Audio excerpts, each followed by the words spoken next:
ಒಂದಿಷ್ಟು rapid fire questions ಕೇಳ್ತೀನಿ ನಿಮಗೆ. ರ್ಯಾಪಿಡ್ ಫೈರ್ ಯಾವುದು ಕಾಂಪ್ಲಿಕೇಟ್ ಆಗಿರೋದು ಯಾವುದು ಕಾಂಟ್ರವರ್ಸಿ ಮಾಡಿಸ್ಬೇಡಿ ಮೇಡಮ್. ಕಾಂಟ್ರವರ್ಸಿ ನಾನು ಮಾಡೋದೇ ಇಲ್ಲ. ಬ್ರೇಕಿಂಗ್ ನ್ಯೂಸ್ಗೋಸ್ಕರ ಇಲ್ಲ ಇಲ್ಲ ಇಲ್ಲ ಫನ್ ಆಗಿರಲಿ ಅಂತ ತಗೊಳ್ತಾ ಇರೋದು. ಎಸ್. ಸೊ ನೀವು ಆ್ಯಕ್ಟರ್ ಆದಮೇಲೆ ಟಫರ್ ಯಾವುದು ಅಂತ ಹೇಳಬೇಕು. ಕ್ಯಾಮ್ರಾನ ಫೇಸ್ ಮಾಡೋದಾ ಅಥವಾ ನಿಮ್ಮ ರಿಲೇಟಿವ್ಸ್ನ ಫೇಸ್ ಮಾಡೋದಾ?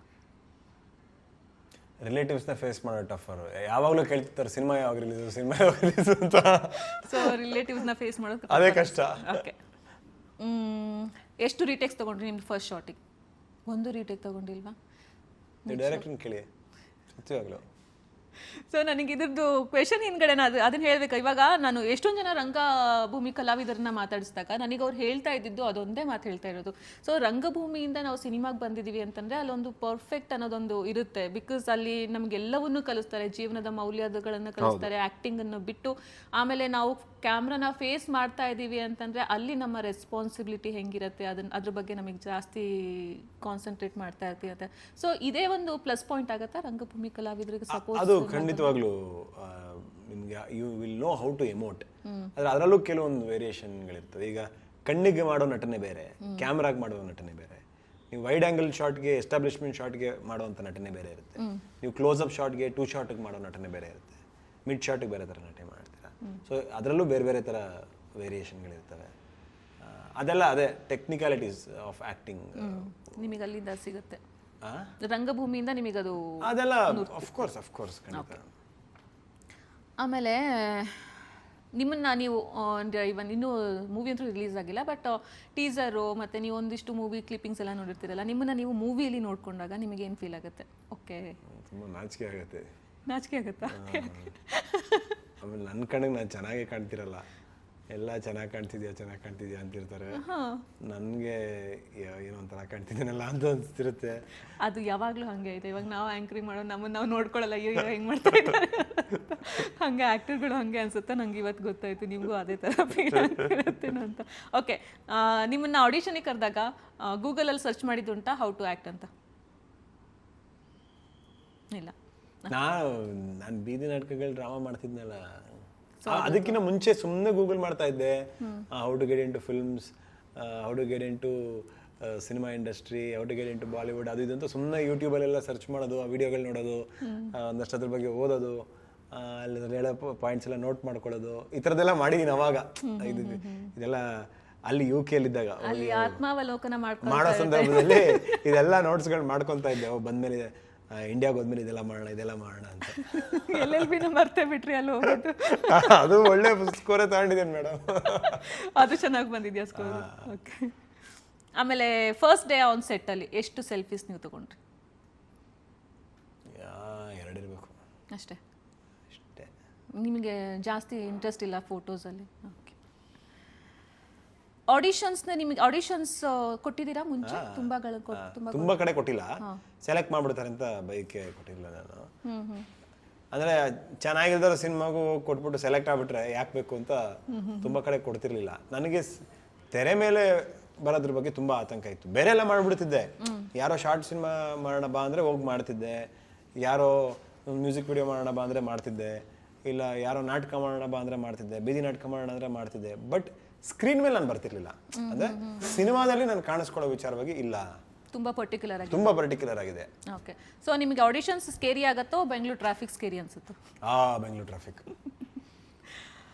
ಒನ್ ಮೋರ್ ಟೇಕ್ ಅಂತ ಡೈರೆಕ್ಟರ್ ನಿಮಗೆ ಪದೇ ಹೇಳ್ತಾ ಇದ್ರು ಅಂದರೆ, ಸಪೋಸ್ ಹೇಳ್ತಾ ಇದ್ರು ಅಂದರೆ ನಿಮ್ಮ ತಲೆಯಲ್ಲಿ ಏನು ಥಾಟ್ ಬರ್ತಾ ಇತ್ತು ಆ ಟೈಮಲ್ಲಿ? ಅವ್ರು ಒನ್ ಮೋರ್ ಅಂತಿದ್ದಂಗೆನೆ ನಾನು ಕರೆಕ್ಟಾಗಿ ಮಾಡಿದ್ದೀನಿ ಅಂತ ನನಗೆ ಅನ್ಸಿದ್ರೆ, ಸರ್ ಏನು ಬೇರೆ ವೇರಿಯೇಷನ್ ಬೇಕಾ ಅಂತ ಕೇಳಿ 2-3 ಥರ ಅವ್ರಿಗೆ ಮಾಡಿ ತೋರಿಸ್ಬಿಡ್ತೀನಿ. ಓಕೆ, ನೀವು ಅವ್ರಿಗೆ ಹೇಳೋದಾಯಿತು ನಿಮ್ಮ ತಲೆ ಫಸ್ಟ್ ಇವಾಗ ಏನಾರ ಅಂತ ಅಯ್ಯೋ ಕರೆಕ್ಟಾಗಿ ಮಾಡಿದ್ರು ಮತ್ತು ಹಿಂಗೆ ಅಂತ ಇದ್ದಾರಲ್ಲಪ್ಪ, ಆ ಥರದ್ದು ಏನಾದರೂ ಥಾಟ್ಸ್ ನಿಮ್ಮ ತಲೆ ಮನಸ್ಸೊಳಗೆ ಬಂದಿರೋ ಥಾಟ್ಸ್ ಆ ಥರದ್ದು? ಇಲ್ಲ, ನನಗೂ ಸುನಿ ಸರ್ಗೂ ತುಂಬ ಕಮ್ಯುನಿಕೇಷನ್ ತುಂಬ ಚೆನ್ನಾಗಿದೆ. ಅವ್ರ ತಲೆಯಲ್ಲಿ ಏನೋ ಹೊಡ್ತಿದೆ ಅಂತ ನನಗೆ ಗೊತ್ತಾಗ್ತಿರುತ್ತೆ. ಅಂದರೆ ನಾನು ಅವರು ತುಂಬ ಕಾಲಾವಕಾಶ 5 ವರ್ಷ ಪ್ರಯಾಣ ಮಾಡಿರೋದ್ರಿಂದ ಕಥೆಯಲ್ಲಿ ತುಂಬ ಅವ್ರು ರೀಡಿಂಗ್ ಕೊಡ್ಬೇಕಾದ್ರೆ ಸರ್ ರೆಕಾರ್ಡ್ ಮಾಡ್ಕೊತೀನಿ ಅಂತ ರೀಡಿಂಗ್ ರೆಕಾರ್ಡ್ ಮಾಡಿಕೊಂಡು ಅದನ್ನೇ ಪದೇ ಸ್ನಾನ ಮಾಡಬೇಕಾದ್ರೆ, ಟ್ರಾವೆಲ್ ಮಾಡಬೇಕಾದ್ರೆ, ಎಲ್ಲೋ ಸುಮ್ಮನೆ ಮಲಗಬೇಕಾದ್ರೆ ಅದು 1.5 ಗಂಟೆ 1.75 ಗಂಟೆ ರೀಡಿಂಗ್ ಇತ್ತು. ಅದನ್ನು ಪದೇ ತುಂಬ ಸಲ ಕೇಳ್ಬಿಟ್ಟಿದ್ದೀನಿ. ಸೊ ನನಗೆ ಇಲ್ಲಿ ಹಿಂಗೆ ಬೇಕು ಡೈರೆಕ್ಟರ್ಗೆ, ಈ ಕ್ಯಾರೆಕ್ಟರ್ ಹಿಂಗೆ ಹೇಳ್ತಿದ್ದಾರೆ ಇವರು ಅಂದರೆ ಈ ಕ್ಯಾರೆಕ್ಟರ್ ಹಿಂಗೆ ಬಿಹೇವ್ ಮಾಡುತ್ತೆ, ಈ ಸಂದರ್ಭದಲ್ಲಿ ಈ ಕ್ಯಾರೆಕ್ಟರ್ ಹಿಂಗೆ ನಡ್ಕೊಳ್ಳುತ್ತೆ, ಇವ್ರ ತಂದೆ ಜೊತೆ ಈ ಕ್ಯಾರೆಕ್ಟರ್ ಹಿಂಗೆ ನಡ್ಕೊಳ್ಳುತ್ತೆ, ಇವ್ರ ತಾಯಿ ಜೊತೆ ಹಿಂಗೆ ನಡ್ಕೊಳ್ಳುತ್ತೆ, ಈ ಸಂದರ್ಭದಲ್ಲಿ ಹಿಂಗೆ ನಡ್ಕೊಳ್ಳುತ್ತೆ.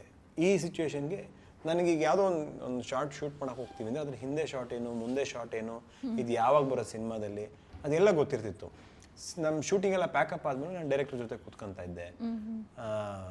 ಏನು ಎಲ್ಲ ಒಂದು ರೌಂಡು ಆನ್ಲೈನ್ ಎಡಿಟ್ ಕೂತ್ಕೊಂಡು ನೋಡ್ತಾ ಇದ್ವಿ, ಈಗೇನು ಶೂಟ್ ಮಾಡಿದ್ದೀವಿ, ನೆಕ್ಸ್ಟ್ ಇನ್ನೇನೇನು ಬಾಕಿ ಇದೆ, ಅದಕ್ಕೇನೇನು ಆರ್ಟ್ ಡಿಪಾರ್ಟ್ಮೆಂಟಿಂದ ಏನು ತರಿಸ್ತಾರೆ, ಇದರಲ್ಲಿ ಏನು ತರಿಸ್ತಾರೆ, ಏನೇನು ಬರುತ್ತೆ. ಅಂದರೆ ನೀವು ಬರೀ ಆ್ಯಕ್ಟಿಂಗ್ ಅಂದರೆ ಆ್ಯಕ್ಟಿಂಗ್ ಅಷ್ಟೇ ಅಲ್ಲ, ಎಲ್ಲ ಡಿಪಾರ್ಟ್ಮೆಂಟಲ್ಲೂ ನೀವು ತೊಡಗಿಸ್ಕೊಂಡಿದ್ರಿ. ನಾನು ಒಬ್ಬ ಸಹ ನಿರ್ದೇಶಕನ ಥರ, ಒಬ್ಬ ಅಸಿಸ್ಟೆಂಟ್ ಡೈರೆಕ್ಟರ್ ಥರ ಅವ್ರ ಜೊತೆ ನಾನು ಯಾವಾಗಲೂ ಇರ್ತಿದ್ದೆ.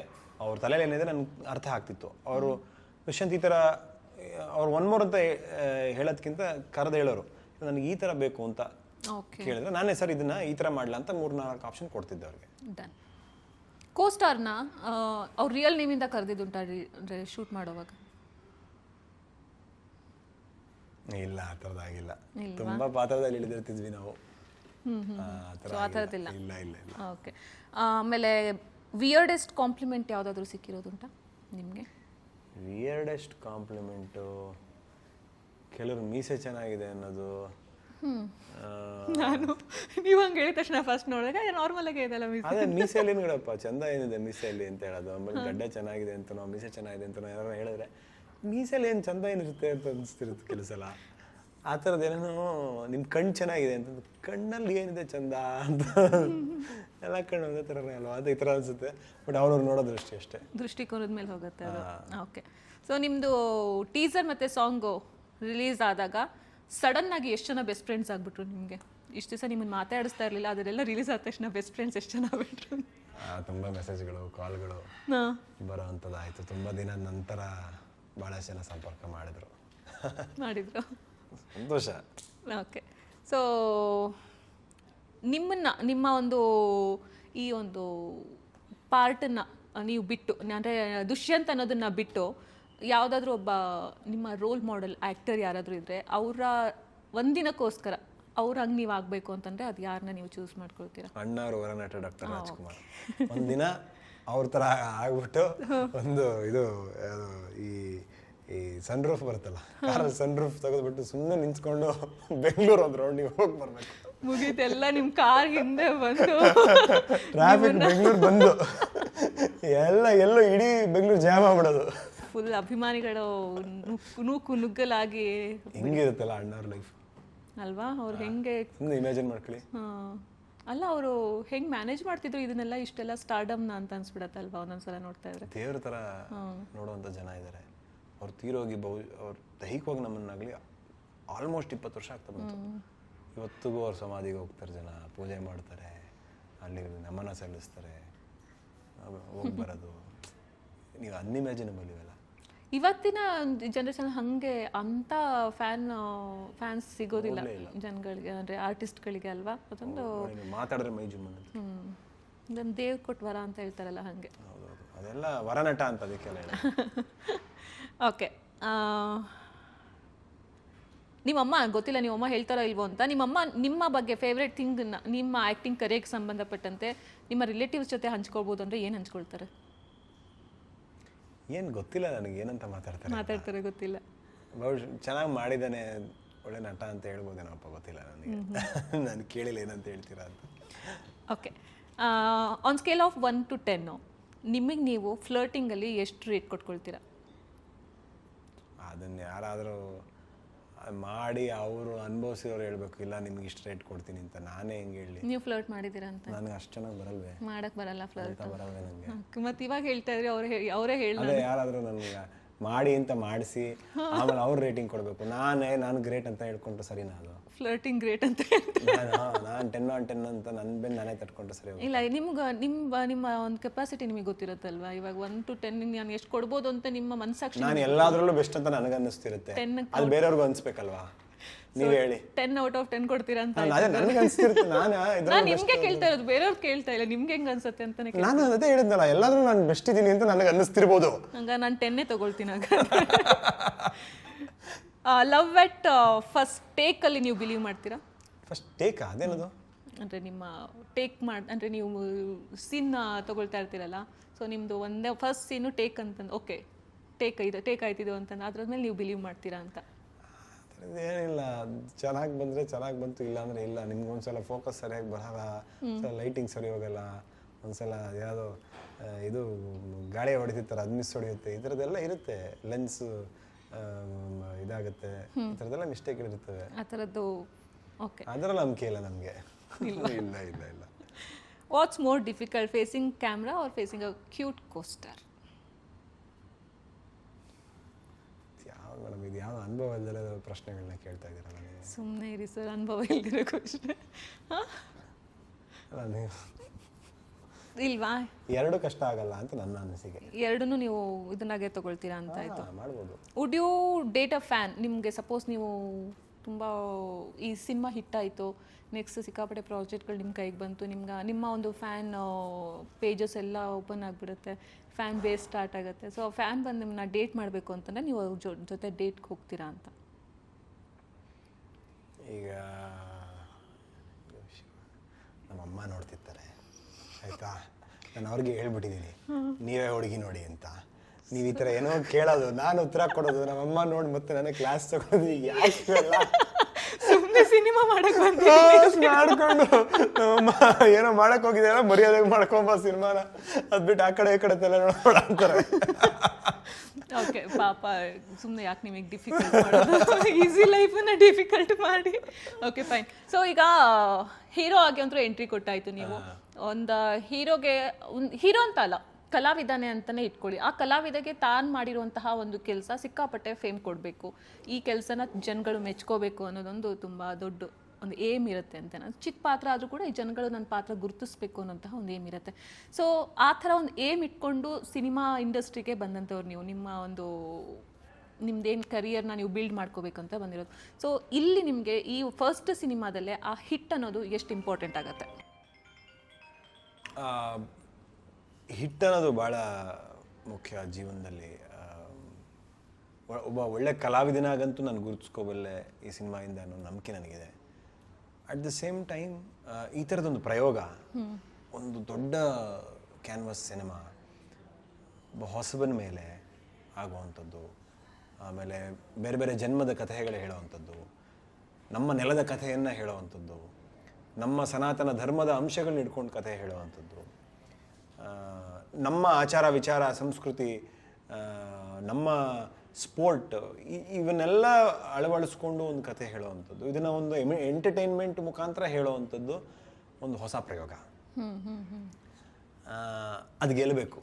ಆ ಪ್ರಯೋಗ ಗೆದ್ದರೆ ಈ ಥರದ್ದು ಕನಸು ಕಾಣುವಂಥ ನಿರ್ದೇಶಕರಿಗೆ ಅಥವಾ ಕಥೆ ಬರೆಯುವಂಥವ್ರಿಗೆ ಇನ್ನಷ್ಟು ಶಕ್ತಿ ಸಿಕ್ತಂಗೆ ಆಗುತ್ತೆ, ಇನ್ನಷ್ಟು ಪ್ರಯೋಗಗಳು ನಡೆಯುತ್ತೆ. ಆಗಬೇಕು, ಇದು ಒಳ್ಳೇದಾಗಬೇಕು ಅನ್ನೋದು ಮುಖ್ಯ. ಅದು ಯಾಕೆಂದರೆ ಇದು ಕನ್ನಡ ಅಷ್ಟೇ ಅಲ್ಲ, it is a universal subject. ಗತವೈಭವ ಸಬ್ಜೆಕ್ಟು ನಿಮಗೆ ಪುನರ್ಜನ್ಮದ ಕಥೆ, ಸನಾತನ ಧರ್ಮದ ಕಥೆ, ಇದೆಲ್ಲದು ನಮ್ಮ ಸಂಸ್ಕೃತಿ, ನಮ್ಮ ಆಚಾರ ವಿಚಾರ. ಇಡೀ ದೇಶದಲ್ಲಿ ಎಲ್ಲಿ ಬೇಕಾದ್ರೂ ಇದನ್ನು ಹೇಳ್ಬೋದು, ಹೋಗಿ ಈ ಸಿನಿಮಾನ ತೋರಿಸ್ಬೋದು, ಈ ಕಥೆನ ಹೇಳ್ಬೋದು. ಕನ್ನಡದಿಂದ ಒಂದು ಪ್ರಾಜೆಕ್ಟು ಎಲ್ಲ ಕಡೆ ತೊಗೊಂಡೋಗಿ ತೋರಿಸುವಂಥ ಸಿನಿಮಾ ಗತವೈಭವ ಆಗುತ್ತೆ ಅನ್ನೋ ನನ್ನ ನಂಬಿಕೆ. ಹಾಗಾಗಿ ಇದು ಗೆಲ್ಲೋದು ಬಹಳ ಮುಖ್ಯ. ಬರೀ ದುಷ್ಯಂತ್ ಒಬ್ಬನಿಗೋಸ್ಕರ ಅಂತ ನಾನು ಹೇಳೋದಿಲ್ಲ.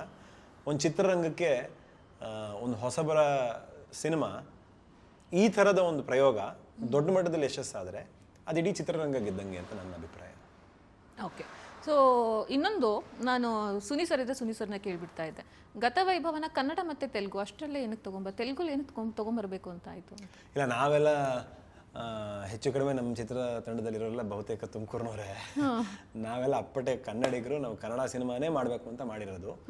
ಆದರೆ ಸಿನಿಮಾದ ವಿಜುವಲ್ಸ್ ಎಲ್ಲ ಬಂದ ಮೇಲೆ, ಒಂದಷ್ಟು ಚಿತ್ರೀಕರಣ ಆದಮೇಲೆ ಅದನ್ನು ಒಂದಷ್ಟು ಎಕ್ಸ್ಪರ್ಟ್ಸು ನೋಡಿ, ಇಷ್ಟು ದೊಡ್ಡ ಮಟ್ಟದಲ್ಲಿ ಮಾಡ್ತಾ ಇದ್ದೀರಾ ಸಿನಿಮಾನ, ನೀವು ಯಾಕೆ ಬೇಲಿ ಹಾಕೊತಾ ಇದ್ದೀರಾ, ನೀವು ಯಾಕೆ ಇಷ್ಟರಲ್ಲೇ ಮಾಡ್ತೀನಿ ಅಥವಾ ಇಲ್ಲೇ ಮಾಡ್ತೀನಿ ಅಂತ ಯಾಕೆ ಕೂತಿದ್ದೀರಾ, ತೊಗೊಂಡೋಗಿ ಇದು ಎಲ್ಲಿ ತೊಗೊಂಡೋದ್ರೂ ವರ್ಕ್ ಆಗುತ್ತೆ, ಜನ ಇಷ್ಟಪಡ್ತಾರೆ, ಈ ದೇಶದಲ್ಲಿ ಯಾವ ಮೂಲೆಯಲ್ಲಿ ಇದನ್ನು ತೋರಿಸೋರು ಜನ ಇಷ್ಟಪಡ್ತಾರೆ, ಎಲ್ಲರಿಗೂ ರಿಲೇಟ್ ಆಗುವಂಥ ಕಥೆ ಅಂತ ಒಂದಷ್ಟು ಜನ ಬೆಂತಟ್ಟಿ ಪ್ರೋತ್ಸಾಹ ಮಾಡಿದ್ರು. ಅದೇ ನಿಟ್ಟಿನಲ್ಲಿ ತೆಲುಗಿನ ಒಂದಷ್ಟು ಡಿಸ್ಟ್ರಿಬ್ಯೂಟರ್ಸು ಮತ್ತು ದೊಡ್ಡ ದೊಡ್ಡ ನಿರ್ಮಾಪಕರು, ವಿತರಕರು, ಇವ್ರುಗಳು ಪ್ರೋತ್ಸಾಹ ಮಾಡೋಕ್ಕೆ ಶುರು ಮಾಡಿದ್ರು. ನೀವು ಬನ್ನಿ, ತೊಗೊಂಬನ್ನಿ ಸಿನಿಮಾನ, ಇಲ್ಲ ನಮಗೆ ಕೊಡಿ, ನಾವಾದರೂ ಇದನ್ನು ತೆಲುಗಿನಲ್ಲಿ ಒಂದು ಬೇರೆ ಮಟ್ಟಕ್ಕೆ ತೊಗೊಂಡು ಹೋಗ್ತೀವಿ. ಇದು ತೆಲುಗಿನ ಕನ್ನಡದ ಪ್ರೇಕ್ಷಕರು ಯಾವ ರೀತಿ ಇಷ್ಟಪಡ್ತಾರೋ ತೆಲುಗಿನ ಪ್ರೇಕ್ಷಕರು ಕೂಡ ಅದೇ ರೀತಿ ಸಿನಿಮಾನ ಅಪ್ಕೊತಾರೆ ಅಂತ ಅವರು ಪ್ರೋತ್ಸಾಹ ಮಾಡಿದ್ರು.